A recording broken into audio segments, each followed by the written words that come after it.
एक छोटे से गांव में रमेश नाम का एक व्यक्ति था जिसका छोटा सा ढाबा था। रमेश का ढाबा काफी अच्छा चल रहा था। वो अपनी बीवी और माँ का भी काफी अच्छे से देखभाल रख पा रहा था, पर शायद किसी और की उसके ढाबे पर नजर चली गई थी। ऐसे ही एक दिन रमेश के ढाबे पर एक व्यक्ति आता है जिसका नाम मोतीलाल था। हम दूर शहर से आए हैं।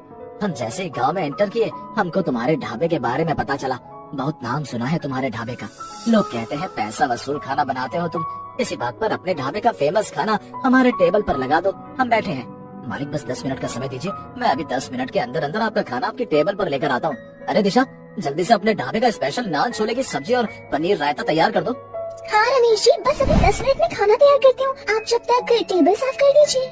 दिशा की आवाज जितनी मीठी थी उतनी ही सुंदर खुद दिशा भी थी। अब जैसे ही मोतीलाल की नजर दिशा पर पड़ती है, वो उसके रंग रूप का दीवाना हो जाता है और उसके मन में दिशा को पाने की इच्छा जाग जाती है। इतनी सुंदर औरत है, ऐसी सुंदर औरत की तलाश तो हम कर रहे थे, पर ये इस ढाबे वाले को कैसे मिल गई। लेकिन कोई बात नहीं, हम भी मोतीलाल हैं। हमारे पास धन दौलत की कमी नहीं है, बस थोड़े से हीरे मोती इस औरत को दिखाना है। फिर देखो कैसे लट्टू होकर ये औरत हमारे पीछे पीछे नाचेगी। अब क्या था, अब मोतीलाल रोज दिशा को देखने के लिए उसके ढाबे पर आने लगता है, परंतु मोतीलाल की बुरी नजर दिशा भांप लेती है और ये सारी बात अपने पति रमेश को बता देती है। रमेश जी, मुझे इस आदमी के लक्षण कुछ ठीक नहीं लग रहे। ये हमेशा ढाबे पर खाने के लिए आता है, पर कभी भी पूरा खाना खत्म करके नहीं जाता। बस खाना लेकर बैठ जाता है और मुझे ही घूरता रहता है। आज तो इस आदमी ने हद कर दी। क्या हुआ दिशा, मुझे बताओ। अगर ऐसी बात है तो मैं अभी इसी वक्त इसे अपने ढाबे से धक्के मारकर निकाल दूंगा।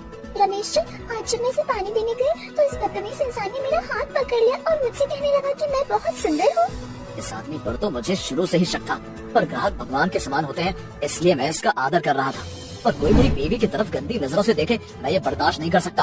अब जैसे ही रमेश को पता चलता है कि मोतीलाल की नजर उसकी बीवी पर है, रमेश अपना आपा खो बैठता है और मोतीलाल की खूब पिटाई करता है।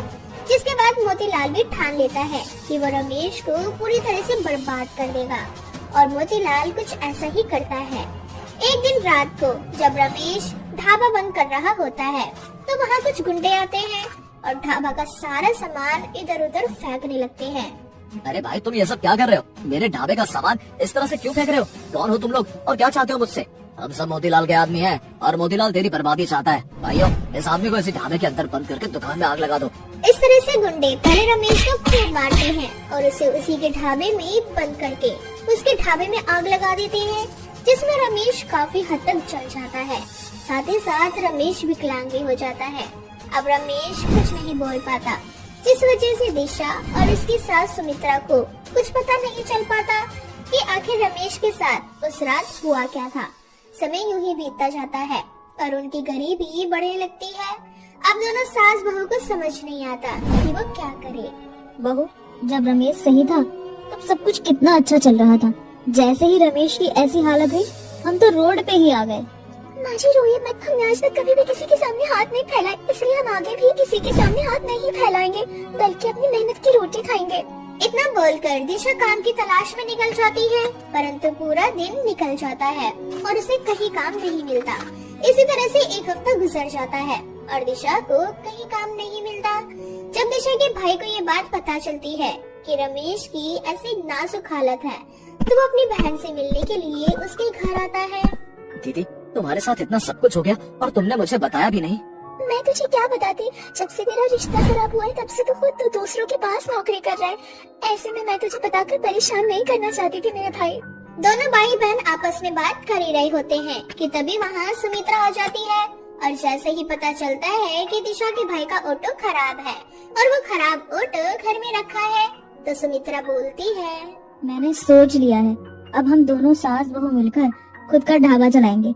क्या हुआ अगर हमारा ढाबा जल गया तो? इतना सारा नुकसान हो गया तो? और अगर तेरे भाई का रिक्शा खराब हो गया तो क्या हो गया? उसके पास ऑटो है ना, उस ऑटो में हम अपना ढाबा खोलकर फिर से एक नई जिंदगी की शुरुआत करेंगे। भाई, क्या हम तेरा वो खराब रिक्शा ले सकते हैं? हाँ दीदी, क्यों नहीं। वैसे भी मैं खराब ऑटो का क्या करूँगा, मैं तो उसे बेचने वाला था। अगर वो तुम्हारे काम आ सकता है तो उसे तुम ही रख लो। इस तरह से वो खराब ऑटो ले लेते हैं और दिशा अपनी सास के साथ मिलकर ऑटो में अपना छोटा सा ढाबा खोलती है।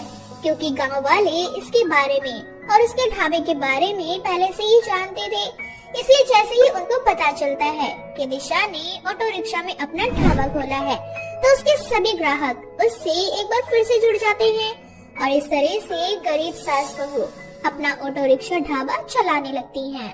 माँ जी, लगता है बहुत जल्दी हमारे गरीबी के दिन दूर हो जाएंगे और फिर हम रमेश जी का अच्छे से इलाज करवा पाएंगे। रमेश जी बहुत जल्दी ठीक हो जाएंगे। अब होता भी बिल्कुल ऐसा ही है। दोनों सास बहू की मेहनत रंग लाती है। बहुत जल्द रमेश ठीक भी हो जाता है और ठीक होने के बाद सबसे पहले वो अपनी बीवी और माँ को सारी सच्चाई बताता है। अब रमेश अपनी बीवी और माँ के साथ पुलिस स्टेशन जाकर मोतीलाल के खिलाफ रिपोर्ट लिखवाता है। इंस्पेक्टर साहब, उस आदमी ने हमारा जीना हराम कर रखा है, इसलिए आप इसे कड़ी से कड़ी सजा देना। वो तो भगवान का भला है जो मेरे पति बच गए और अब पूरी तरह से ठीक हो चुके हैं। तुम फिक्र मत करो, उस मोतीलाल के खिलाफ पहले भी कई बार रिपोर्ट दर्ज हो चुकी है। इस बार वो मोतीलाल बचेगा नहीं। अब देखते हैं कौन उसे छुड़वाता है। अब हमारे पास पुख्ता तौर पर सबूत भी हैं। बस रमेश जी, कोर्ट में आप अपने इस बयान से मत मुकरना।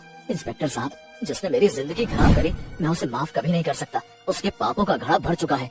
बहुत जल्द पुलिस वाले मोतीलाल को गिरफ्तार कर लेते हैं और उसे उसकी की सजा मिल जाती है। तो वहीं दूसरी ओर दिशा और सुमित्रा का ऑटो रिक्शा भी फेमस हो जाता है।